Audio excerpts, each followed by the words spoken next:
Hello everyone, welcome back to A to Z Study official YouTube channel. Okay, this is the part of defense exams channel. तो यहाँ पे आइए अग्निवीर वायु English के लिए classes चल रही है ना। क्लास नंबर 11 है। कल संडे तक क्लास नहीं हो पाई थी बिकॉज जो पीपीटी है थोड़ी सी क्रैक हो गई थी। मतलब जो पावर प्रेजेंटेशन थी जो आपके लिए बनाई थी वो क्रैक हो गई थी। ठीक है, तो कोई दिक्कत नहीं है। फिर भी 25 दिन में 500 से ज़्यादा क्वेश्चन करा देंगे। 24 अभी तो मतलब एक दिन मिस हो गया, उसकी कोई दिक्कत नहीं है। ठीक है, 20 नंबर आपके फिक्स है अगर आप प्रैक्टिस करते हैं तो। Okay, science and other science यानी एक्स एंड वाई ग्रुप दोनों के लिए। Science and other and science मतलब एक्स एंड वाई ग्रुप दोनों के लिए। दोनों आप लगा सकते हो। क्वेश्चन इसमें से फिक्स आएंगे, जितना मैं करवा रहा हूँ प्रैक्टिस उतना काफी है। ठीक है, चलिए हम पहले क्वेश्चन कहाँ से शुरू करते हैं? 4 नंबर पक्के करने से यानी कॉम्प्रिहेंशन से। बहुत साल पहले हमने डेस्टिनी यानी अपने भाग के साथ एक ट्रिस्ट करा था। ट्रिस्ट का मतलब होता है वादा होता है एक तरह से, या फिर मान लीजिए कि पैक्ट जिसे कहते हैं। अब वो समय आ गया था कि हम जो अपना हमने जो प्लेज करा था, हमने जो शपथ ली थी उसको हम पूरे देखभाल के साथ हम उसे पूरा करें। At the stroke of the midnight का मतलब है जब आधी रात हुई थी, है ना, जब दुनिया सो रही थी, तो जो भारत है वो अपनी आज़ादी के लिए लड़ा और आज़ाद हुआ।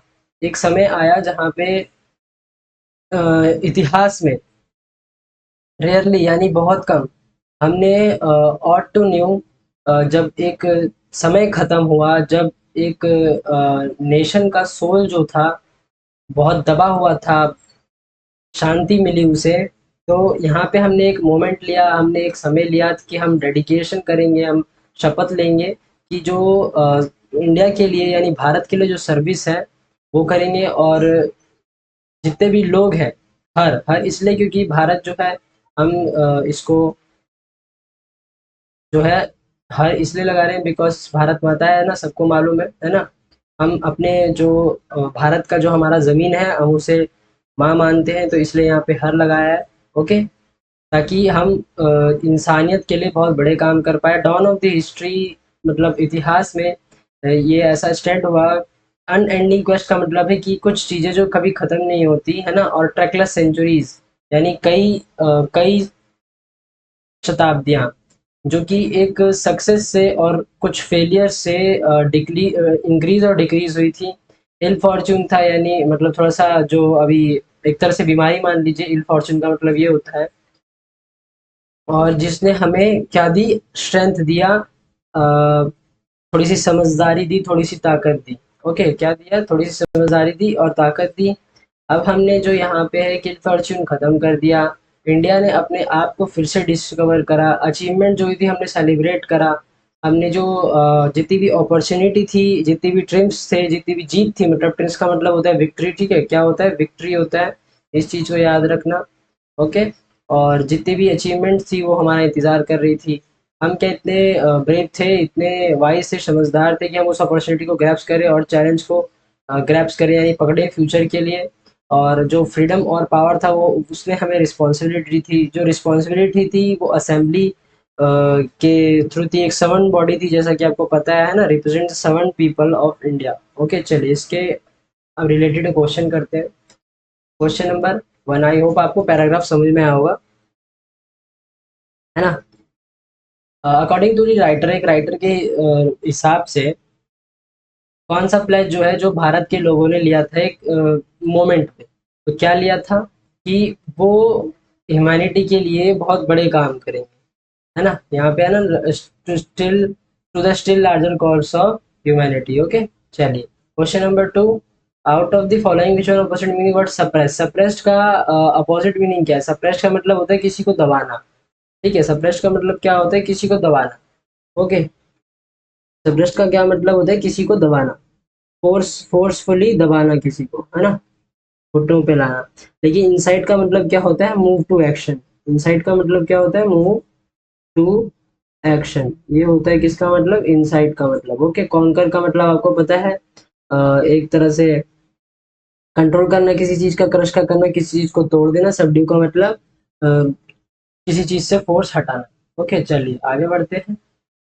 Question number 3, tryst to destiny का मतलब होता है कि इसे पूछा गया है कि इसका मतलब क्या है ट्विस्ट विद डेस्टिनी का। तो हमें बताया कि ट्विस्ट विद डेस्टिनी का जो मतलब है ये जो बुक है ना, जो मैं आपको बुक पढ़ा रहा हूँ, इसके बारे में बता देता हूँ। एक ये जवाहरलाल नेहरू जो है, JLN, जवाहरलाल नेहरू, इनके द्वारा ये बुक लिखी गई है। और इस बुक का नाम भी है, मतलब जब स्पीच दी थी तब उसमें थी, है ना। ये बुक आपने मैंने आपको जीके में पढ़ाया होगा, है ना। ये उसी बुक का है, ये उसी बुक का पार्ट है, ठीक है। ये उसी बुक का जो है पार्ट है। To make a secret deal with something that is destined for us, ठीक है। ट्रस्ट विद डेस्टिनी, किसी डेस्टिनी के साथ, किसी भागीदारी के साथ भाग लेना, थोड़ा सा जो है हिस्सेदारी करना। When the world sleeps what will India awake to, awake to किसमें, लाइफ एंड फ्रीडम में, है ना। आज़ादी हो गई थी जब दुनिया सो रही थी, तब कुछ लोगों ने हमें आज़ादी दिलाई थी, जैसे कि चंद्रशेखर आजाद, भगत सिंह, राजगुरु, सुभाष चंद्र बोस, ये सब। ओके। तो कभी भी अपने देश को मत भूलना। एडजेक्टिव फॉर्म बताइए एक का। एक का मैं आपको मतलब बताता हूँ। एक का जो मतलब है मैं आपको बताता हूँ, है ना। इर्क, जो ये इर्क है, इसका मतलब होता है एनॉय करना, ठीक है। एनॉय मतलब परेशान करना। हिंदी में लिखूं इधर तो परेशान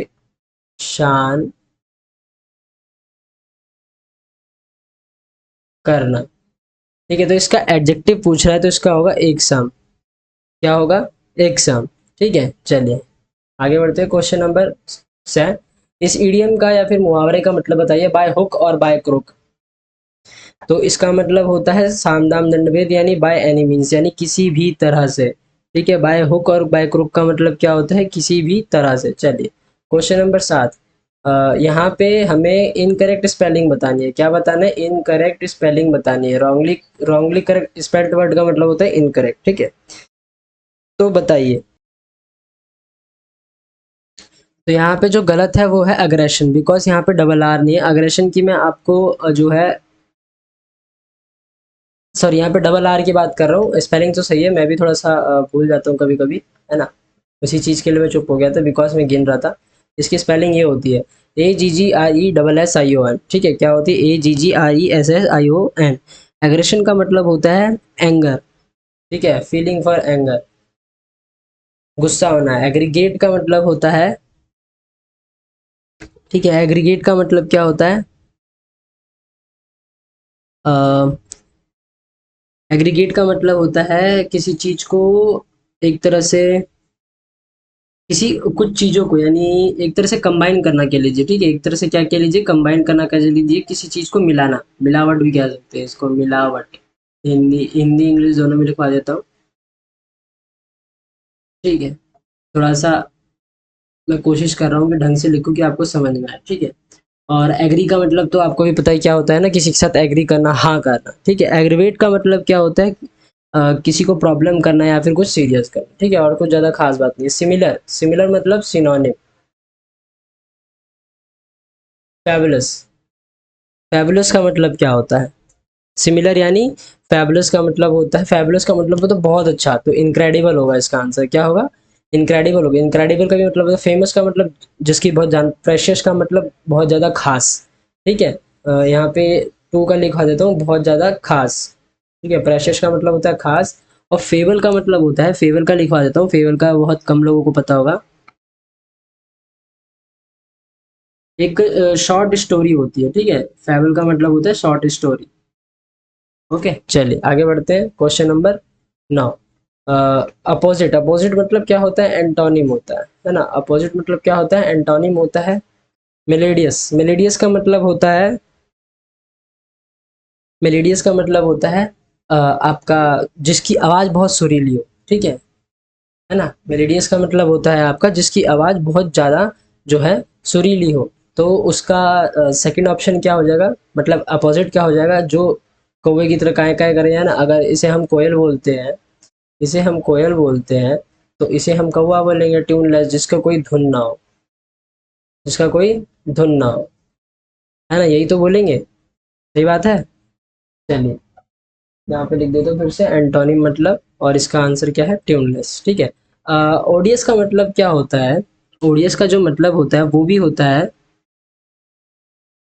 किसी चीज़ से हेट करना, ठीक है, किसी चीज़ से। हारमोनियस का मतलब भी जो है प्लेजेंट ट्यून होती है। मेलोफिलियस का मतलब क्या होता है, हैव अ प्लेजेंट।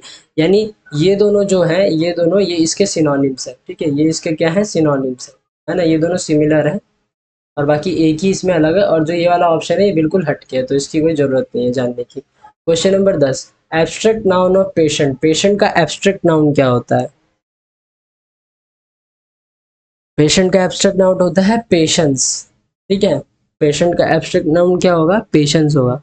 पेशेंट जो है कॉमन नाउन है, इसका एब्स्ट्रैक्ट नाउन क्या होगा, किसी की फीलिंग, क्वालिटी या फिर कंडीशन। तो फीलिंग, क्वालिटी या कंडीशन जो होती है वो एक इंसान के पास होती है। जो पेशेंस होता है वो क्या होता है, क्वालिटी, कंडीशन। पेशेंट के पास तो पेशेंस, उसे आराम से रहना पड़ेगा ना।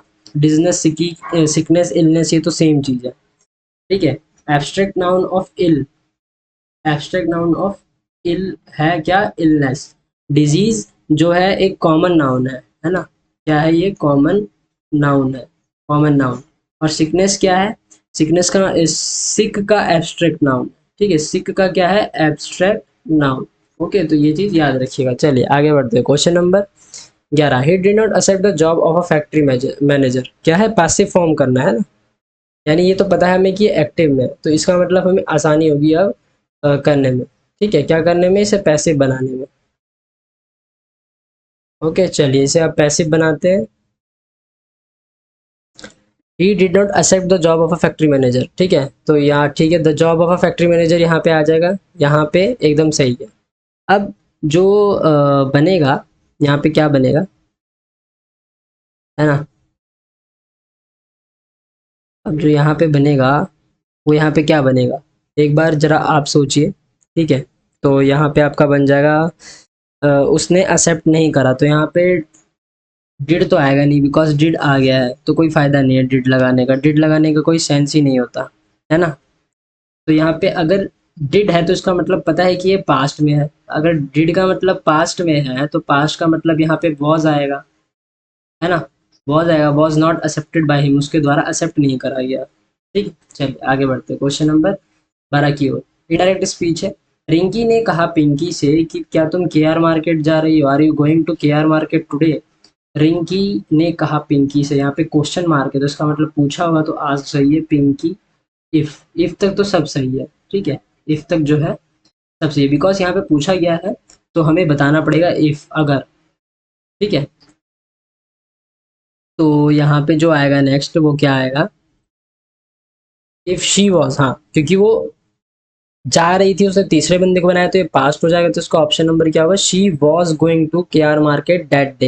यहाँ पे वेंट टू है, शी वेंट टू का मतलब होता है जा चुकी थी, नहीं जा चुकी थोड़ी थी, वो तो पूछ रही थी ना, यहाँ प्रेजेंट में देखिए वो पूछ रही थी, तो हम किसी और को भी ऐसे तो बताएंगे कि वो पूछ रही थी, है ना। क्या तुम जा रही हो, ये तो बिल्कुल नहीं आएगा। शी वेंट टू द के आर मार्केट टुडे, नहीं, ये भी नहीं आएगा। दैट डे आएगा, ठीक है, दैट डे, उस दिन जा रही थी। Question number 13, direction. Noun form ढूंढना है किसका, स्केयर्स का। स्केयर्स का मतलब क्या होता है, कोई भी चीज मुश्किल से मिलना, ठीक है, स्केयर्स का मतलब क्या होता है, कोई भी चीज मुश्किल से मिलना। तो नाउन फॉर्म क्या हो जाएगा इसका, अगर इसकी क्वालिटी देखेंगे तो स्कार्सिटी होगा, ठीक है, क्या होगा, स्कार्सिटी होगा।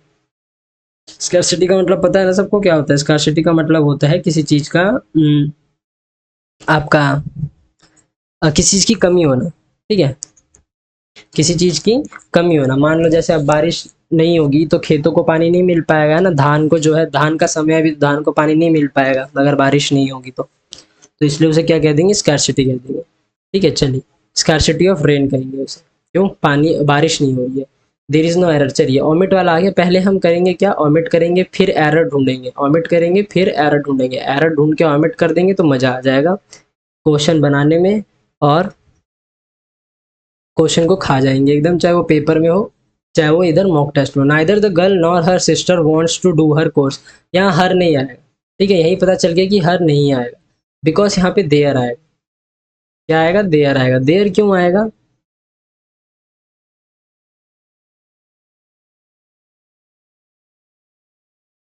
सॉरी सॉरी सॉरी, मैंने गलती कर दी, मैं तभी चुप हो गया था, बिकॉज मुझे पता है मैंने क्या गलती करी है। यहाँ पे हम क्या करने वाले, ओमिट कर दें। यहाँ पे नाइदर आया, नाइदर के साथ हमेशा नॉर आता है, ठीक है, बिकॉज आइदर के साथ और आता है, आइदर के साथ और आता है, और नाइदर के साथ नाइदर के साथ नॉर आता है, तो यहाँ पे मैंने गलती कर दी, एक छोटी सी गलती थी मेरे से, sorry. Okay, neither the girl nor her sister wants to do her course, ठीक है। बिकॉज यहाँ पे मिस्टेकन पॉइंट्स ये भी हो सकता था कि यहाँ पे देयर आना चाहिए था, है ना, पर मैंने यहाँ पे नाइदर पे ध्यान नहीं दिया था। ओके, तो ऐसे ही मैंने बोल के आगे चला गया, तो ऐसी गलती आप लोगों से भी हो सकती है, तो इस चीज़ का ध्यान रखिएगा। चलिए आगे बढ़ते हैं नेक्स्ट क्वेश्चन की ओर। देखिए, she either washes the clothes herself and ask him to wash them. चलिए यहाँ पे तो हमें पता चल गया, मैंने पीछे ही समझा दिया, यहाँ पे एंड है तो यहाँ पे और आ जाएगा, है ना, यहाँ पे एंड है तो यहाँ पे क्या आ जाएगा, वॉर आएगा, तो यहाँ पे बी है। बिकॉज यहाँ पे आइदर आया है, आइदर के साथ एंड नहीं आता, अब इसको कनेक्ट करना है तो हमें और, तो या तो वो खुद धोएगी या तो वो उससे पूछेगी, ठीक है, या तो वो खुद धोएगी या तो वो उससे पूछेगी कपड़े धोने के लिए, ठीक है, समझे। चलिए यहाँ पे एक और बार लिखवा देता हूँ, आइदर के साथ और आता है, नाइदर के साथ नॉर आता है। चलिए क्वेश्चन नंबर 16, यहाँ पे क्या करना है हमें, appropriate word place fill in the blank से। माई बैग इज 3 टाइम्स, यहाँ पे अगर हम कंपेयर करेंगे तो एज बिग एज योर्स आएगा, एज बिगर देन योर्स नहीं आएगा, because as big as yours इसलिए आएगा तुम्हारे जितना, यहाँ पे योर्स आ गया ना, तो यहाँ पे तुम्हारे जितना बड़ा है, ठीक है, मेरा बैग जो है वो तुम्हारे जितना ही, तुमसे 3 गुना ज़्यादा है, ये बोला जा रहा है, तो बिगेस्ट तो बिल्कुल नहीं आएगा, सुपरलेटिव डिग्री हो गया, स्मॉलर देन क्यों आएगा भाई, है ना। अगर उसने बोला 3 टाइम है तो ऑफ कोर्स बड़ा ही तो बोलेगा, तो यहाँ पे स्मॉलर नहीं आएगा, बिगेस्ट आ जाएगा, ठीक है। चलिए question number 17 fill in the blanks करते हैं। His parents don't know where he lately, तो ही के साथ तो आपका आ जाएगा, यहाँ पे ज़्यादातर बच्चे वॉज लगाएंगे, ठीक है, ज़्यादातर बच्चे जो है वॉज लगाएंगे, तो ये गलत हो जाएगा। क्यों गलत हो जाएगा, ही हैज़ बीन लेटली आएगा, उनके पेरेंट्स को नहीं पता कि वो कहाँ पे था, ठीक है, ये थोड़ी बोलेंगे कि उनके पेरेंट्स को नहीं पता वो कहाँ था, कहाँ पर था, कैसे था, हैज़ बीन लेटली कहाँ था अभी तक, ठीक है, हैज़ बीन लेटली का मतलब हो जाएगा कहाँ था अभी तक। ओके, चलिए क्वेश्चन नंबर 18। चलिए ये तो इजी क्वेश्चन है ना, ये तो देखते ही बन रहा है, क्या हो रहा है, ये देखते ही बन रहा है, ठीक है। अगर ऐसे प्रैक्टिस करेंगे तो ज़्यादा सही रहेगा। चलिए बनाते हैं इसको। सी थॉट, पहले तो ये आएगा to enjoy all the extravagances. Extravagances का मतलब क्या होता है, इसका मतलब होता है लग्जीरियस लाइफ, ठीक है, लग्जीरियस लाइफ होता है इसका मतलब महंगी चीज़ें, रिच जिसे कहते हैं, अमीर of life she was born, हाँ, क्यू आर एस पी आएगा, Q sorry, she thought she was born to enjoy all the extravagances of life, हाँ, क्यू पी आर एस आएगा इसका आंसर, ठीक है, क्यू पी आर एस आएगा इसका answer. क्यों आएगा, क्योंकि उसने सोचा कि वो पैदा ही इसलिए हुई है कि वो सारी अमीरी चीज़ें जो है डिस्कवर करे। ओके, चलिए आगे बढ़ते हैं क्वेश्चन नंबर 19 की ओर।